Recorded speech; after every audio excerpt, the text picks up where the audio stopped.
أعوذ بالله من الشيطان الرجيم.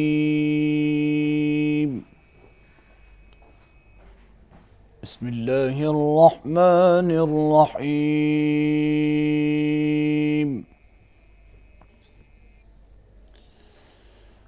قال ربي يعلم القول في السماء